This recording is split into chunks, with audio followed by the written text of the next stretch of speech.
صدی کے آغاز کے وقت جسے ہم پورا کہتے ہیں مڈل ایسٹ، بلکہ صرف مڈل ایسٹ نہیں، پورا شمالی افریقہ سلطنت عثمانیہ کا حصہ تھا، خلافت عثمانیہ۔ لیبیا، الجزائر، مصر، پورا حجاز، یمن، پورا عراق، شام،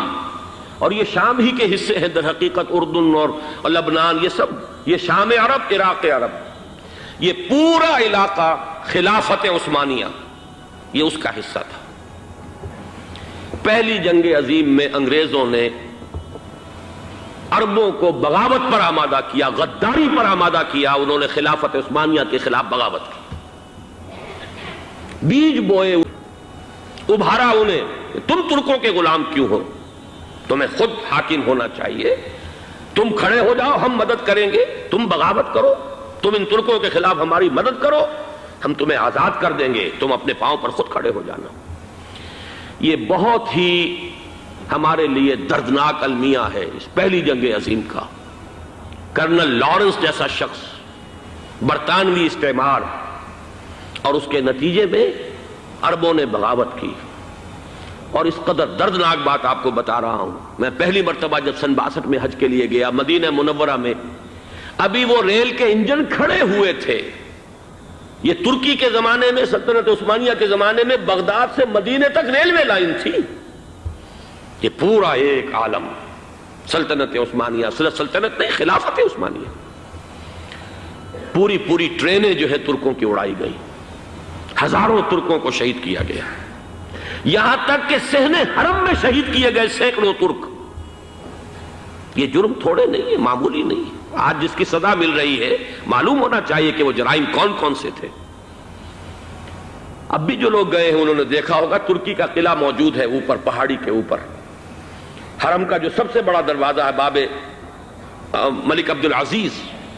اس کے سامنے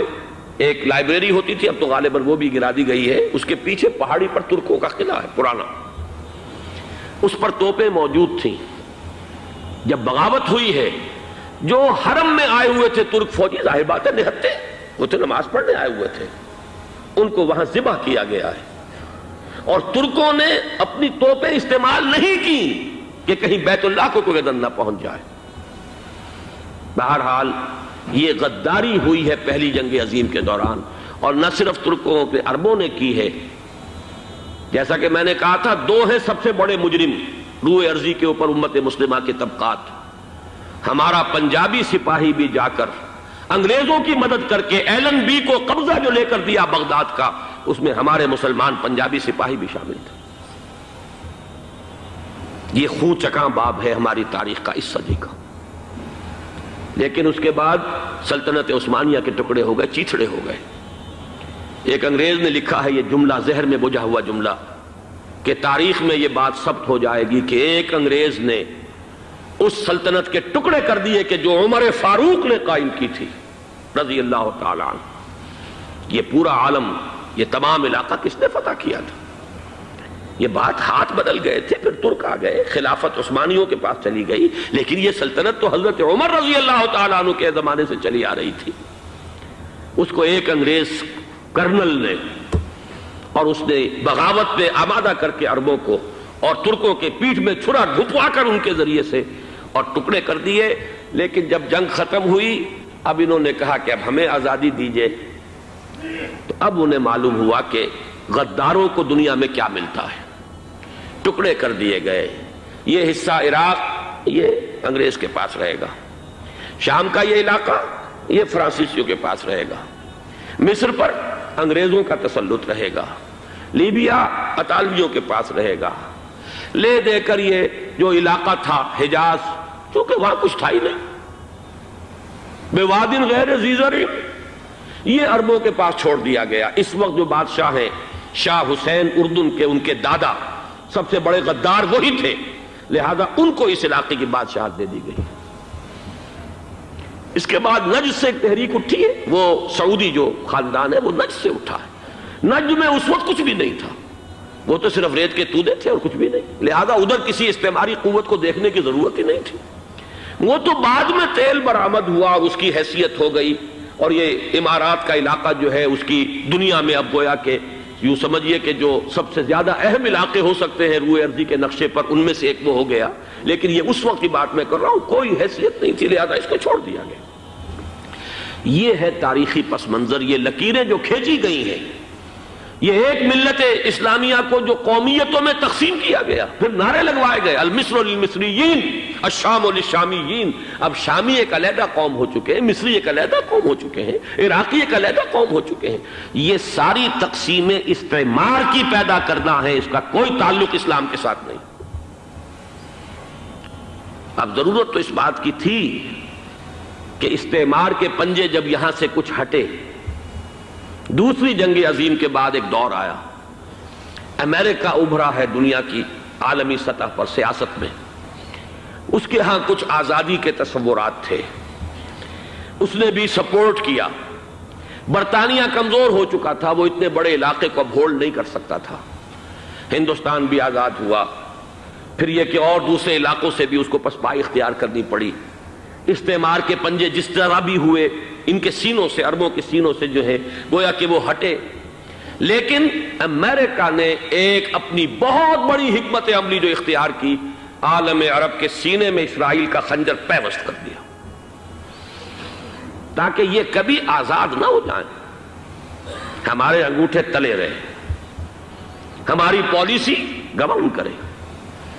یہ استعمار کا دوسری جنگ عظیم کے بعد، جہاں برطانوی استعمار، فرانسیسی استعمار رفتہ رفتہ یہ ہٹنے شروع ہوئے، صدر ناصر نے انگریزوں کو اٹھا کر پھینکا میڈیٹرینین میں اور دوسرے جگہوں سے، الجزائر نے آزادی حاصل کی فرانس سے، اطالویوں سے جو ہے لیبیا والوں نے آزادی حاصل کی، یہ ہو گیا، لیکن ایک خنجر پیوست کر دیا گیا اسرائیل کا سینہ عرب۔ اس صورتحال میں ظاہر بات ہے کہ ایک تو بڑی آئیڈیل پوزیشن تھی کہ پورا عالم اسلام متحد ہو، لیکن وہ تو بہت دور کا خواب معلوم ہوتا ہے۔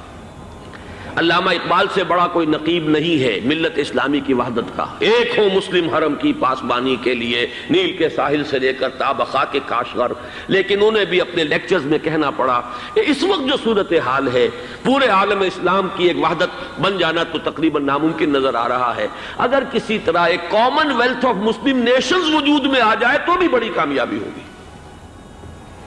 لیکن اس سے بھی پہلے یہ تو زیادہ آسان تھا کہ عالم عرب ایک وحدت کی شکل اختیار کر لے۔ یہ تو ایک قوم ہے، اکثر و بیشتر ایک نسل یا زیادہ دو نسلیں کہتی تھیں، شمالی افریقہ میں بربر نسل بھی ہے، باقی تو سب عرب ہے۔ یہ پورا عالم ایک نسل، ایک زبان، پورے اتنے رقبے کے اوپر بولے جانے والی ایک زبان، یہ تو ایک ہو جائے۔ افسوس یہ ہے کہ اس کا ایک ہو جانا، ایک شخصیت ابھری تھی جو مذہبی مزاج کی شخصیت تھی، جو دینی مزاج کی حامل شخصیت تھی، اگر اس کی قیادت میں عالم عرب متحد ہو جاتا تو واقعتاً ایک بہت بڑا جو ہے مرحلہ وہ طے ہو جاتا پوری عالمی ملت اسلامیہ کی ایک وحدت اختیار کرنے کا۔ وہ شخصیت تھی شاہ فیصل شہید کی، اور اس لفظ کے ساتھ ہی آپ کے ذہن میں آ گیا ہوگا کیوں انہیں شہید کر دیا گیا، کس نے کیا کرایا، کہاں سے تعلیم حاصل کر کے آیا تھا وہ جس نے شہید کیا شاہ فیصل شہید کو، اس کی گردن پر کون سوار تھی، وہ یہودی لڑکی کے جس کے فوٹو بھی شائع ہوئے، ایک گردن پر اٹھائے کھڑا ہوا شہزادہ اپنی ایک یہودی دوست کو، لڑکی کو، اور وہی ہے کہ جس نے جا کر پستول سے شہید کیا ہے۔ جان میں اچھی طرح جان لیجئے، جیسے بارہا میں نے عرض کیا ہے کہ حضرت عمر کو شہید کرنے والا کہنے کو ابو لولو فیروز تھا، لیکن اس کے پیچھے پورا ایرانی نسل پرستی کا جو پورا پس منظر ہے، اسے تو ہر شخص جس کی ذرا بھی نگاہ جو ہے جو صرف منظر کو نہ دیکھ رہی ہو، پس منظر کو بھی دیکھنے والی ہو، وہ تو جان لے گی کہ ابو لولو فیروز ایک فرد کا نام نہیں تھا، وہ ایران کا انتقام تھا عالم عرب سے۔ بالکل اسی طریقے سے یہ امریکی استعمار کا ہتھ کنڈا تھا، اسے محسوس ہوا۔ شاہ فیصل مذہبی مزاج کا شخص یہ ابھر رہا ہے، اور یہ شاہ فیصل کی حکمت عملی کا ذرا آپ اندازہ کیجئے۔ لاہور میں سمٹ کانفرنس ہوئی، اس میں وہ آئے، سب سے ٹاورنگ پرسنالٹی پورے اس وقت عالم اسلام کے اندر شاہ فیصل کی تھی، اور وہ گویا کہ ایک بہت ہی جس کو کہا جائے کہ ایک بہت ایلڈرلی، ایک بزرگانہ ایک شخصیت جو ہے، اور انہوں نے اپنی دولت کے دروازے، عرب میں وہ مشہور تھے کہ نہایت خسیس اور بخیل انسان ہے، اس لیے کہ وہاں وہ خرچ کرتے تھے حساب کتاب کے ساتھ، لیکن ان کے خزانے کھلے ہوئے تھے عالم اسلام کے لیے، ادھر بھی مدد ہے، ادھر بھی مدد ہے، ادھر بھی کام ہو رہا ہے، ادھر بھی کام ہو رہا ہے۔ پھر انہوں نے تیل کا ہتھیار استعمال کر کے ایک دفعہ امریکہ کو دن میں تارے دکھا دیے تھے، لہذا ان کا ہٹایا جانا سین سے یہ امریکی استعمار کے لیے لازم